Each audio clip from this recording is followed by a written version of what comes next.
Okay, so Canada's still in Washington, D.C., trying to negotiate a deal. And I do hope that we get some sort of deal out of this, but I just hope Canada doesn't get ripped off.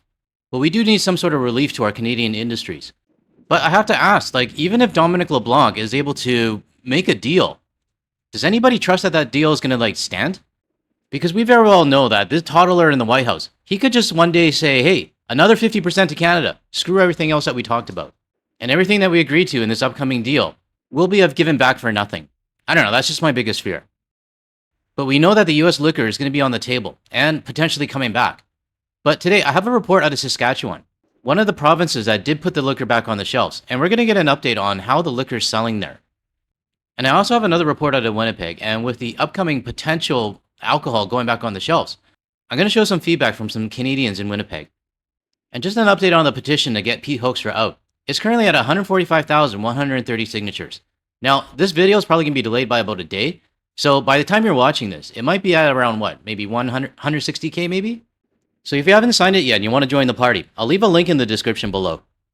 And lastly, a thank you again to everybody who's supporting my Substack page as well as my Buy Me a Coffee page. I really don't like asking for help, to be honest, but I will give thanks to those who are helping me. And to that one idiot who sent me an email saying, we don't care about you thanking your audience, just get to the point. Like, you must be really shitty at parties. I'm sorry. And I really wish I knew your username so I can ban you from my comments. Like, seriously, I don't need this bullshit from you. So don't tell me what to fucking do on my own channel. I'm sorry about that. I just really had to get that out, because I really do appreciate everyone that's supporting me. I know Josh has this problem on his channel too, and it's just really annoying for both of us. I mean, what does this world come to when you can't even thank your viewers? Alright, let's get to the first report. Oh, one more thing. Stick around to the end. I got a special request for a new outro, so I think you guys are going to recognize it. It's now down to the short strokes, with top Canadian officials meeting for just over an hour with their U.S. counterparts in Washington. We'll have as many meetings as it takes to do the work that Canadians expect us to do. Sources with direct knowledge say both sides are in the weeds, reviewing things line by line to try and get a deal before new 50% tariffs come into place on August 19th. Now, my guess is that sometime later next week or a few days before the 19th, a deal is going to be announced, and the orange idiot is going to announce that he's stopped Canada from ripping off the United States. And he'll portray it as like a victory for the United States and as well as his administration. But if we look at the details, it might not be like that big victory that he says. That's just my guess. But I do hold some faith that our Canadian government isn't going to give away too much. Because if we do, you can bet that Canadians are not going to be happy about it. And I'll probably make some videos on that. But we are past the time in our relationship with the United States where we give them any sort of goodwill gesture. Ontario's premier willing to play ball on a key American issue. If we get a fair deal that will protect our steel sector, our auto sector, our forestry sector, agriculture sector, manufacturing sector, then we'd be more than happy to bring booze back on the shelf. Ontario's auto sector, a key part of negotiations, with the Americans pushing to continue to have tariffs on Canadian-made, free trade compliant parts and cars, according to a source with knowledge of the talks. Some of the Canadian auto industry insiders have told Global News they would not support. The Trump administration also wanting less stringent rules on what kind of U.S. dairy products are allowed to be sold into Canada. There's a concern that it seems as though whatever is being given to the U.S. is never enough for them, and that they simply keep coming back for more every chance that they get. And that's 100% my concern right there. I mean, if we put liquor back on the shelves and then we allow their dairy into Canada, what's stopping the Tangerine Tyrant from putting another tariff on us like 3 months from now? Nothing. I would fully expect our provincial governments to take the liquor back off the shelves and stop the crappy US dairy from coming into our country. So, to be honest, I don't trust anything that has Taco Tuesday's signature on it. So let me know in the comments if you agree with me on this. Do you think I'm just being paranoid, or do you agree with this as well? Let me know below.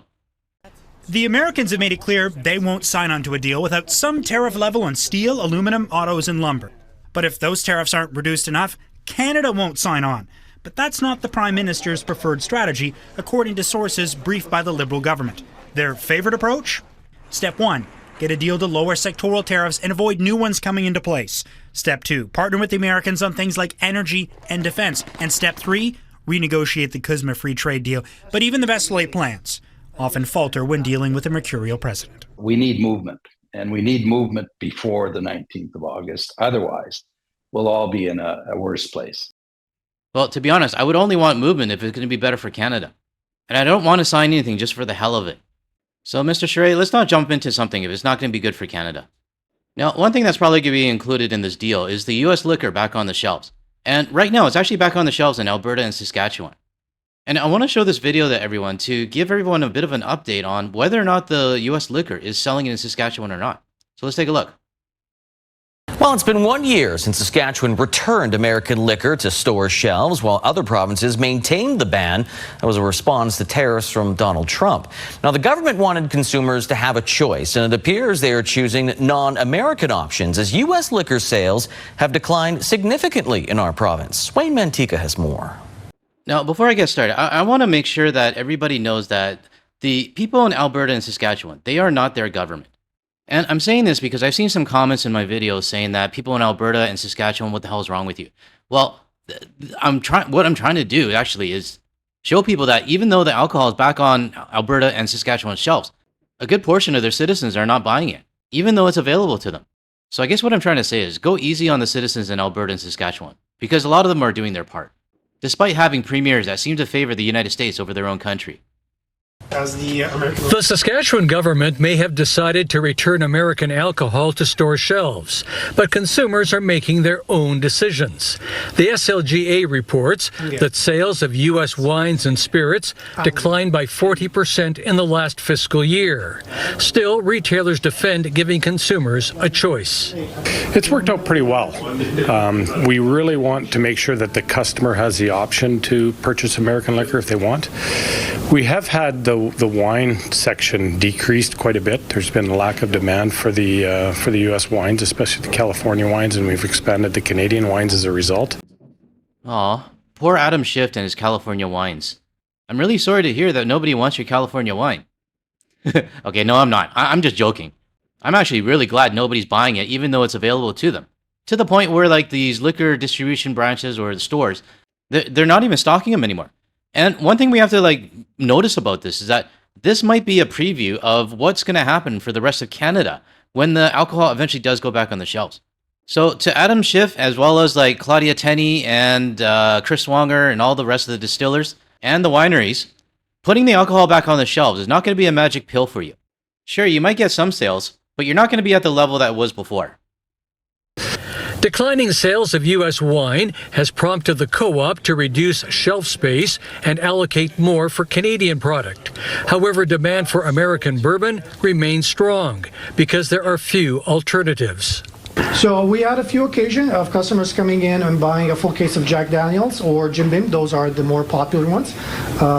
So yeah, that was a strong sign for us that the product is still in demand. So we need to keep stocking them. Now, I know everybody watching right now is disappointed to hear that, but we can't stop people from buying what they want. I actually had some idiot email me a while ago saying that you can't tell me what to buy and what I can't buy. I'm going to go ahead and buy my US liquor. And then he called me a commie after that. I was thinking, all right, man, you go do you, buddy. I'm going to guess that guy probably has one of these stickers on his pickup truck.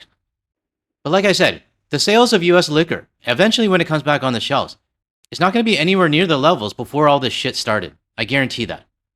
In a written statement, the Saskatchewan government said it is up to consumers to determine if they want to purchase U.S.-produced alcohol. Keeping American liquor on the shelves has not won Saskatchewan any favors when it comes to Trump tariffs. Tariffs are imposed on the nation as a whole, but it could count for something when Saskatchewan producers go looking for new American customers.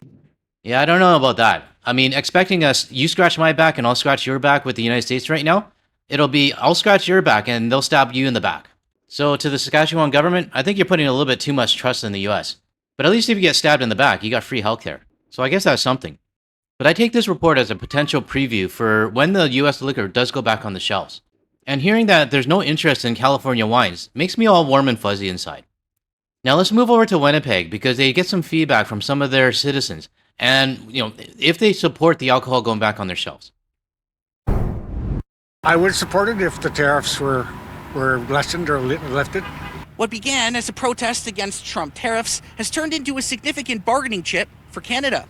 As President Trump's August 19th deadline for a new round of tariffs approaches, it's become clear he wants U.S. liquor back on Canadian shelves. And if Prime Minister Carney chooses to use that leverage in trade talks, Manitoba could very well fall in line. Yeah, I think any bargaining chip that we can use or bargaining power that we have is good. Absolutely. Yes, if it could be used as an effective lever, but I will not buy any myself. So you support the sales, but you wouldn't personally buy any? I would not personally buy any. I don't know who this lady is, but this lady is the whole reason why I wanted everybody to watch this video. Because we have no control of what comes out of the trade talks, or even what the United States is offering us, or what we give up. The only thing that we can control is whether we buy it or not. I mean, I'm actually for the alcohol going back on the shelves if it helps to remove all the tariffs. You know, no Kuzma, no Buzma, right? No Kuzma, no Buzma. Yeah, I think Wob says it better than I do. But I look at it this way. I mean, if we can use it as a negotiation tactic and it can go back on the shelves if we remove all the tariffs and Canada gets a fair deal for Canada, then I say put it back on the shelves. But let it collect dust. I mean, can you imagine a scenario where all the alcohol is back on the shelves and the United States is all celebrating again? Adam Schiff is like happy. Chris Swanger saying like the Canadians gave in and they only get like 30% of their sales. Then they're probably going to wonder why Canada is not buying their premium alcohol. To me, that's a bigger fuck you than having the alcohol off the shelves. So to this lady, 100% stand by your comments. With consumers seemingly on board, Premier Wob Kinew, speaking at a Wednesday press conference, said amidst talk of a potential trade deal with the U.S., it could be a real possibility for the right price. We're willing to be there shoulder to shoulder with Team Canada, and if there's a deal that benefits our country and benefits our province that involves putting U.S. booze back on the shelves, then we'll go along with the rest of the country. It seems to be that the premiers across Canada are willing to go along with Carney if Carney wants to use it as a bargaining chip. Now my head is telling me, you know what, just screw it, like leave the alcohol off the shelves. But my gut is telling me that if it gets Canada in a better position for all of our other industries, then we put the alcohol back on the shelves. And then we just don't buy it. And then we watch the US alcohol industry still crying. I mean, that would be like an ideal situation for me. But if Taco Tuesday in the future decides to put more tariffs on us, those bottles better be off the shelves the next day. Political scientist Christopher Adams says although Kinew has been steadfast with the liquor boycott in the past, his relationship with the Prime Minister is in a good place right now, and it wouldn't be the time to rock the boat. There are a lot of major projects that Kinew is lobbying the federal government to get support for, including Churchill Port. So I would say that right now, Kinew does not want to sort of stamp his feet and say he's not going to go along. We'll be there alongside the other provinces to say, yeah, this is a good deal. Let's go ahead and try to get things back to normal. Or if there's no deal, then we'll just continue to maintain our position, which has been very effective. Taking the booze off the shelves has been very effective, and it's clearly gotten the attention of the American administration. So it's also very clear that this is going to be a big part of the negotiation. And my gut's kind of telling me that the US liquor is going to be back on the shelves pretty soon. That's just my guess. And I hope Canada does get something out of it. I don't want to give that up for free. But if it is back on the shelves, it is then up to us Canadians, everyday Canadians, you guys watching this video right now and your next door neighbors, it's up to us not to buy it. Now, in case that idiot that sent me an email is watching this, I'm not telling you to buy it. You go ahead and buy it if it's on the shelves. I don't give a shit about you. But to the rest of the Canadians who actually care about their country, there is going to be a time when the liquor's back on the shelves. And the best thing we can do is don't buy it. Same with their dairy. If their dairy comes up to Canada and starts flooding our markets, just don't buy it. That'll send a message to the United States saying that, look, it was not our government that was stopping us from buying it. We have a choice, and we're choosing not to buy it. So let me know your thoughts on this in the comments below. Closing out this video, I'd like to thank Surfshot from our Discord server for taking this photo from Bowen Island in British Columbia. I'm going to take a wild guess, and this is probably Kate's Bay Beach, I think. It's been a while since I've been to Bowen Island, but I kind of recognize the vantage point in the island in the back. But I want to thank you, Surfshot, for sharing this in the Discord server. But I love seeing photos from home. And as you can tell, yeah, I am getting homesick, and I'm literally counting down the days till I come back. I don't think I'll have time to go to Bowen Island, but I'll try to see if I can get some videos from Horseshoe Bay. Alright everyone, that's it for this video. I hope you got some value out of this video, and if you did and you want to support the work that I do, consider checking out my Substack page as well as my Buy Me a Coffee page. Thanks everyone, I'll catch you in the next one.